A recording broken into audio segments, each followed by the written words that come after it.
آزاد کشمیر کے آنے والے بلدیاتی انتخابات ہیں۔ بلدیاتی انتخابات کے لیے ہم اولاً تو سپریم کورٹ آزاد کشمیر کے فل بینچ کے شکر گزار ہیں کہ انہوں نے فیصلہ کیا کہ 22 اگست سے پہلے انتخابات منعقد کروائے جائیں۔ اب اس فیصلے کے خلاف نون لیگ آزاد کشمیر سید فاروق جاذب صاحب عدالت میں بھی گئے، لیکن ان کو کوئی پذیرائی نہیں ہو سکی۔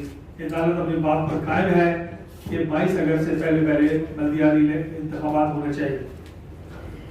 صدر مسلم کانفرنس نے اس کا ذکر کیا ہے کہ آزاد کشمیر میں جو نئی حلقہ بندیاں ہیں، حد بندیاں ہیں، ڈیلیمیٹیشن ہے، اس میں کچھ بنیادی نقائص موجود ہیں، لیکن ہم اس کو ٹھیک کرنے کا بھی نہ وقت ہے نہ اس کا مطالبہ کرتے ہیں۔ صرف نشاندہی کرنا چاہتے ہیں کہ چونکہ آزاد کشمیر میں انتخابات اس وقت سیاسی کارکنوں میں اور انتظامیہ میں بہت کم ایسے لوگ ہیں جن کو بلدیاتی انتخابات کا کوئی تجربہ موجود ہے۔ کسی قسم کا کوئی تجربہ الیکشن کروانے کا یا الیکشن لڑنے کا یہ تجربہ کسی سطح میں بہت کم موجود ہے۔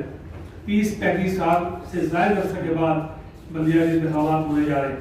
تو مسلم کانفرنس سپریم کورٹ کا شکریہ ادا کرتی ہے، اور اس موقع کی مناسبت سے مسلم کانفرنس نے فیصلہ کیا ہے کہ ایک مسلم کانفرنس کا مرکزی پارلیمانی بورڈ، اور دوسرا یہ ہے کہ آزاد کشمیر کے تمام اضلاع میں اور سٹیز میں ایک پارلیمانی بورڈ جو ہے وہ تشکیل دیا جا رہا ہے۔ فیصلے کے مطابق مرکزی پارلیمانی بورڈ جو ہے وہ نگرانی کرے گا اور ٹکٹ جاری کرنے کی ذمہ داری لے گا، جبکہ مقامی ضلعی پارلیمانی بورڈ اور میونسپل پارلیمانی بورڈ جو ہیں وہ درخواستیں طلب کر رہے ہیں، اسکروٹنی کر رہے ہیں، معاملات کو یکسو کرنے میں اپنا کردار ادا کریں گے۔ یہ بات بھی ابھی تک حکومت کو وضاحت کرنا چاہیے تھی کہ انتخابات جماعتی ہوں گے یا غیر جماعتی۔ ہمارا مطالبہ یہ ہے کہ جماعتی سطح پر انتخابات ہونے چاہیے۔ پھر اسی طرح یہ بات بھی ابھی تک الیکشن کمیشن واضح نہیں کر سکا، جو حکومت کی جانب سے واضح ہوئی ہے، اور اس میں بڑی سست روی کا مظاہرہ الیکشن کمیشن کو چاہیے کہ 22 اگست کی ڈیٹ کو سامنے رکھے۔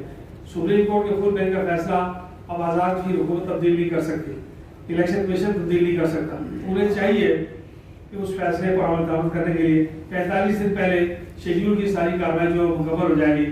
اگر وہ 45 دن نکالیں تو دن میں 10-12 دن سارے بچتے ہیں، اور اس وقت تک کوئی حرکت نہیں ہو رہی۔ میں سمجھتا ہوں کہ اس بات کو اگر تو سمجھنے میں آسانی ہے، لیکن کئی لوگوں کو اس پر بہت تردد ہوگا، دوسری جماعتوں کو بھی ہوگا، باقی لوگوں کو بھی، لیکن امید ہے کہ بلدیاتی الیکشن کا انعقاد کرنے کے لیے الیکشن کمیشن جو ہے وہ بر وقت اقدامات کرے گا۔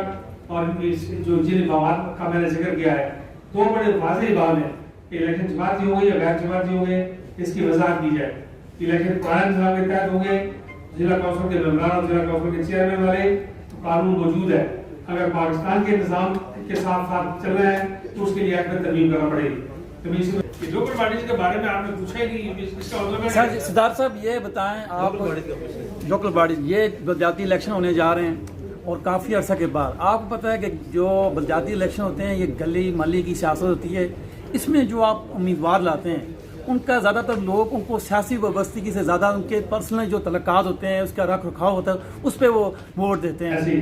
تو اس کے لیے آپ نے کیا حکمت عملی تیار کی ہے؟ کیونکہ کافی عرصہ گیپ بھی رہا ہے، کیونکہ اس میں یونٹ سازی ہوتی ہے اپنے اس کی گلی محلے کی پارٹیوں کی، اس پہ آپ نے کیا کوئی اس طرح کی حکمت عملی تیار کی ہے؟ جو بات آپ نے کہی وہی میں نے گزارش کی تھی کہ یہ گلی محلے کا الیکشن ہے، کبے میلے کا الیکشن ہے، ٹبر کا الیکشن ہے، موزے بوڑے کا رقبے کا الیکشن ہے۔ ہمیں تھوڑی سی آسانی ہے باقی سیاسی جماعتوں کے مقابلے میں۔ وہ آسانی یہ ہے کہ ہمارا تنظیمی ڈھانچہ جو ہے وہ پولیس اسٹیشن کی بنیاد پر ہے۔ ہم الیکشن ہارے یا جیتے یا لوز کیا یا کچھ بنایا، لیکن ہمارا تنظیمی اسٹرکچر 2 ہے، 4 ہے، 10 ہے، 20 ہے، پولیس اسٹیشن کی سطح پر موجود ہے۔ ہمیں سب سے زیادہ آسانی ہے کہ ہم اس پولیس اسٹیشن کے لوگوں کو بنیاد کرنا ہے، درخواست طلب کریں گے، 2-4 امیدوار جہاں اپنے آگے وہاں جرگہ طلب کریں گے، اس کو صحیح کروائیں گے، کوشش کریں گے بعض وارڈ کے اندر بلا مقابلہ کروا دیں، بعض ضلع کونسل کے اندر بلا مقابلہ کروا دیں، بعض یونین کونسل کے چیئرمین بلا مقابلہ کروا دیں۔ تو یہ سارا اسی طرح جو ہے یہ مقامی سطح پہ یوں آپ سمجھ لیں کہ یہ یونائٹڈ نیشن والا کام ہے، منت کرنے والا کام ہے۔ آدھا الیکشن اس سے ہوتا ہے اور آدھا ووٹ کے ذریعے ہوتا ہے۔ دوسرا یہ کہ احتیاط کا کیا کریں گے؟ کسی سیاسی جماعت سے احتیاط کریں گے آپ بلدیاتی؟ سرگرست تو ہم اپنے طور پر مسلم کانفرنس اپنے الیکشن لڑنا چاہتی ہے، اگر انتخابی کو بات سامنے آئے گی اس کو بھی غور کریں گے۔ پاک فوج کے حوالے سے جو ٹرینڈز چلائے جا رہے ہیں سوشل میڈیا پر، اور اس طرح کا ماحول پاکستان میں کریٹ ہوا ہوا ہے، اس حوالے سے کیا کہیں گے؟ وہ بہت افسوسناک ہے. ساری دنیا میں جو ہے افواج کے بارے میں کچھ نہیں کہا جاتا. میں مثال کے طور پر کہتا ہوں کہ 9/11 ہوا، آپ ایک آرٹیکل امریکہ کے کسی اخبار میں نہیں بتا سکتے جو امریکن آرمی کے خلاف ہوا.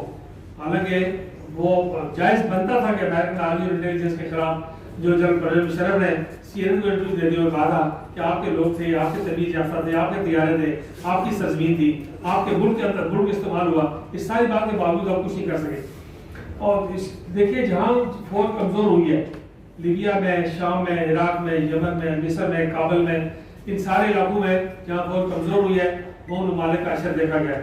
اس لیے میں سمجھتا ہوں کہ فوج کے خلاف دنیا میں، اور وہ صلاح الدین ایوبی کا معروف ہے کہ جس ملک کو بغیر جنگ کے خراب کرنا ہو اس ملک کے خلاف انہوں نے کہا ہے کہ فوج اور عوام کے خلاف خلیج پیدا کر دیں. اس لیے میں سمجھتا ہوں یہ ٹرینڈ بہت افسوسناک ہے، بہت تشویشناک ہے. بلکہ اس میں سیاسی اور عسکری دونوں کی جو کیا ہمارے قائدین ہیں ان کو مل بیٹھ کر اس کا ویسے بھی ملک کا جو معاشی بحران ہے، انتظامی بحران ہے، سیاسی بحران ہے، اس میں سرگرم سے اضافہ ہو رہا ہے، کوئی کمی نہیں ہو رہی ہے. مہنگائی کا طوفان ہے، لیکن سب سے بڑا طوفان یہ ہے کہ پاکستان کی دفاعی قوتوں کے خلاف جو ہے پوری ملک کی کیمپین ہو رہی ہے. یہ سوشل میڈیا جو ہے، یہ سوشل میڈیا بڑے کام کی چیز ہے، بڑی قیمتی چیز ہے. البتہ یہ ہے کہ جس طرح رولز رائس میں کوئی رکشے کا ڈرائیور بیٹھ جائے، کبھی کسی دیوار کو ٹکر مارے گا، گاڑی بے شک 10 20 50 کروڑ روپے قیمت کی ہے، لیکن وہ کبھی کسی دیوار کو ٹکرائے گی، کبھی کسی ٹانگے جا کے توڑے گی. تو سوشل میڈیا جو ہے یہ بیلگام گھوڑے کی طرح استعمال کیا جا رہا ہے. اس کو ٹھیک طرح استعمال کرنا چاہیے اور اس ٹرینڈ کو روکنا چاہیے. جموں کشمیر میں یاسین ملک صاحب کی سزا اور کی رہائی کے حوالے سے مسلم لیگ حکومت پاکستان سے مطالبہ کرنا چاہتی ہے کہ عالمی سطح پر عالمی عدالت انصاف کا دروازہ کھٹکھٹایا جائے. کل موشن جادیب کے لیے اگر عالمی عدالت میں ہندوستان جا سکتا ہے، اگر باقی دنیا کے قیدیوں کے لیے عالمی سطح پر آواز اٹھائی جا سکتی ہے، یاسین ملک نہ صرف یہ کہ تحریک آزادی کشمیر کے رہنما ہے، بلکہ وہ اقوام متحدہ کے ایجنڈے کے مطابق، اقوام متحدہ کی قراردادوں کے مطابق، بین الاقوامی مینڈیٹ کے مطابق حق خود ارادیت کے اصول اور جدوجہد کی تحریک کے لیڈر ہیں. اس لیے میں سمجھتا ہوں کہ اس پر باقی دنیا کو بھی پاکستان کا ساتھ دینا چاہیے، لیکن خود پاکستان کو OIC لیول پر، پارلیمنٹ کے لیول پر، عالمی عدالت انصاف کے لیول پر جگہ جگہ جہاں ہو سکے انصاف کا دروازہ کھٹکھٹانا چاہیے. ہندوستان میں جو ہے وہ عدالتیں اس وقت ساری کی ساری BJP کے اس طرح تسلط میں اور قبضے میں ہے کہ وہ کوئی فیصلہ بھی انڈیپینڈنٹ کرنے کی پوزیشن میں نہیں ہے. اور BJP کا مخلوق چہرہ، بھیانک چہرہ توہین رسالت کے حوالے سے بھی سامنے آ گیا ہے، انسانی حقوق کے حوالے سے بھی سامنے آ گیا ہے. اس لیے حکومت پاکستان سے ہمارا مطالبہ ہے فوری طور پر 2 اقدامات کیے جائیں. ایک تو عالمی عدالت انصاف ہے وہ ختم اٹھایا جائے، اور دوسرا دنیا بھر میں مختصر ترین سے وفود بھیجے جائیں. جموں و کشمیر میں خان کے لوگوں کو موقع دیا جائے، APAC کے لوگوں کو موقع دیا جائے، مشال ملک کو موقع دیا جائے. جو جہاں کہیں دنیا میں آواز پہنچانے کی پوزیشن میں جو شخص بھی ہے اس کو موقع دیا جائے گا. اور عالمی جو سطح پر ہمارا جو کشمیری ڈائسپورا ہے، پاکستانی ڈائسپورا کام کر رہا ہے، ان کے ساتھ ربط و ضبط پیدا کیا جائے تاکہ اس مسئلے پر بہت مؤثر آواز جو اٹھائی جا سکے اور بہت سارے اقدامات کیے جا سکے.